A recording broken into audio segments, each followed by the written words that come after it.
Chapter 3. A Caucus, Race and a Long Tail. They were indeed a queer-looking party that assembled on the bank, the birds with draggled feathers, the animals with their fur clinging close to them, and all dripping wet, cross, and uncomfortable. The first question, of course, was how to get dry again. They had a consultation about this, and after a few minutes it seemed quite natural to Alice to find herself talking familiarly with them, as if she had known them all her life. Indeed, she had quite a long argument with the lorry, who at last turned sulky, and would only say, "I am older than you, and must know better." And this Alice would not allow without knowing how old it was. And as the lorry positively refused to tell its age, there was no more to be said. At last the mouse, who seemed to be a person of authority among them, called out, "Sit down, all of you, and listen to me. I'll soon make you dry enough." They all sat down at once in a large ring, with the mouse in the middle.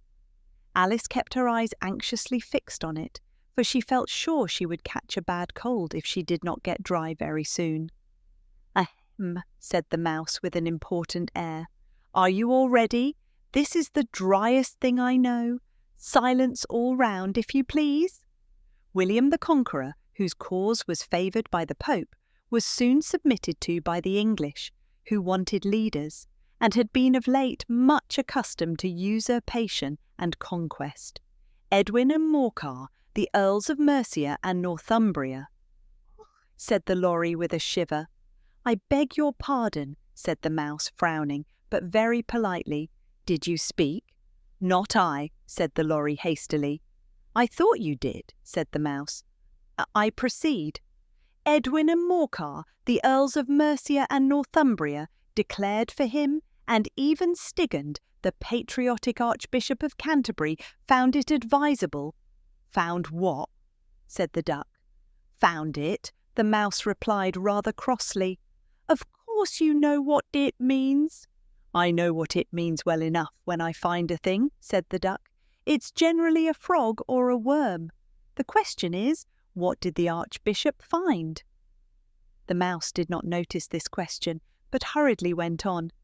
"Found it advisable to go with Edgar Atheling to meet William and offer him the crown. William's conduct at first was moderate, but the insolence of his Normans— How are you getting on now, my dear?" it continued, turning to Alice as it spoke. "As wet as ever," said Alice in a melancholy tone. "It doesn't seem to dry me at all." "In that case," said the dodo solemnly, rising to its feet, "I move that the meeting adjourn for the immediate adoption of more energetic remedies." "Speak English," said the eaglet. "I don't know the meaning of half those long words, and what's more, I don't believe you do either." And the eaglet bent down its head to hide a smile. Some of the other birds tittered audibly. "What I was going to say," said the dodo in an offended tone, "was that the best thing to get us dry would be a caucus race." "What is a caucus race?" said Alice. Not that she wanted much to know, but the dodo had paused as if it thought that somebody ought to speak, and no one else seemed inclined to say anything. "Why," said the dodo, "the best way to explain it is to do it. And as you might like to try the thing yourself, some winter day I will tell you how the dodo managed it." First it marked out a race course, in a sort of circle. "The exact shape doesn't matter," it said. And then all the party were placed along the course, here and there. There was no 1, 2, 3 and away, but they began running when they liked, and left off when they liked, so that it was not easy to know when the race was over. However, when they had been running half an hour or so, and were quite dry again, the dodo suddenly called out, "The race is over!" and they all crowded round it, panting and asking, "But who has won?" This question the dodo could not answer without a great deal of thought, and it sat for a long time, with one finger pressed upon its forehead, the position in which you usually see Shakespeare in the pictures of him, while the rest waited in silence. At last the dodo said, "Everybody has won, and all must have prizes. But who is to give the prizes? Quite a chorus of voices asked. Why, she, of course, said the dodo, pointing to Alice with one finger, and the whole party at once crowded round her, calling out in a confused way, Prizes! Prizes! Alice had no idea what to do, and in despair she put her hand in her pocket and pulled out a box of comfits. Luckily, the salt water had not got into it, and handed them round as prizes. There was exactly one apiece, all round. But she must have a prize herself, you know, said the mouse. Of course, the dodo replied very gravely. What else have you got in your pocket? He went on, turning to Alice. Only a thimble, said Alice sadly. Hand it over here, said the dodo. Then they all crowded round her once more, while the dodo solemnly presented the thimble, saying, We beg your acceptance of this elegant thimble. And when it had finished this short speech, they all cheered. Alice thought the whole thing very absurd, but they all looked so grave that she did not dare to laugh, and as she could not think of anything to say, she simply bowed and took the thimble, looking as solemn as she could. The next thing was to eat the comfits. This caused some noise and confusion, as the large birds complained that they could not taste theirs, and the small ones choked and had to be patted on the back. However, it was over at last, and they sat down again in a ring and begged the mouse to tell them something more. You promised to tell me your history, you know, said Alice, and why it is you hate C&D, she added in a whisper, half afraid that it would be offended again. Mine is a long and a sad tale, said the mouse, turning to Alice and sighing. It is a long tale, certainly, said Alice, looking down with wonder at the mouse's tail. But why do you call it sad? And she kept on puzzling about it while the mouse was speaking, so that her idea of the tale was something like this. Fury said to a mouse that he met in the house, Let us both go to law, I will prosecute you. Come, I'll take no denial, we must have a trial, for really this morning I've nothing to do, said the mouse to the cur. Such a trial, dear sir, with no jury or judge, would be wasting our breath. I'll be judge, I'll be jury, said cunning old Fury.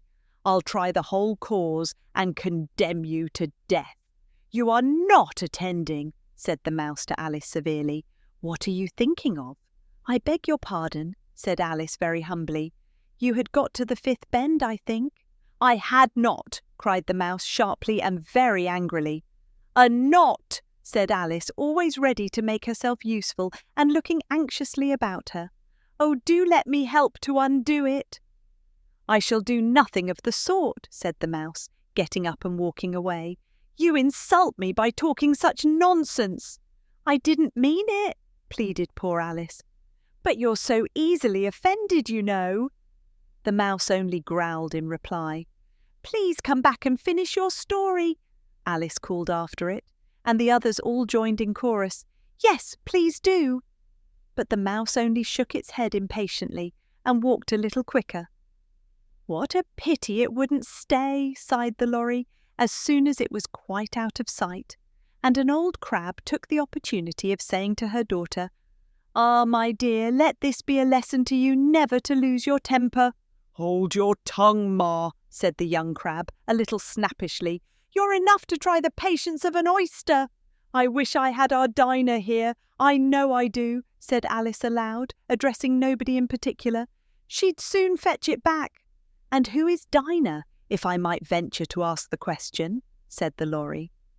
Alice replied eagerly, for she was always ready to talk about her pet. Dinah's our cat, and she's such a capital one for catching mice you can't think. And oh, I wish you could see her after the birds. Why, she'll eat a little bird as soon as look at it. This speech caused a remarkable sensation among the party. Some of the birds hurried off at once. One old magpie began wrapping itself up very carefully, remarking, I really must be getting home. The night air doesn't suit my throat. And a canary called out in a trembling voice to its children, Come away, my dears. It's high time you were all in bed. On various pretexts, they all moved off, and Alice was soon left alone. "I wish I hadn't mentioned Dinah," she said to herself in a melancholy tone. "Nobody seems to like her, down here, and I'm sure she's the best cat in the world. Oh, my dear Dinah, I wonder if I shall ever see you any more." And here poor Alice began to cry again, for she felt very lonely and low-spirited. In a little while, however, she again heard a little pattering of footsteps in the distance, and she looked up eagerly, half hoping that the mouse had changed his mind and was coming back to finish his story.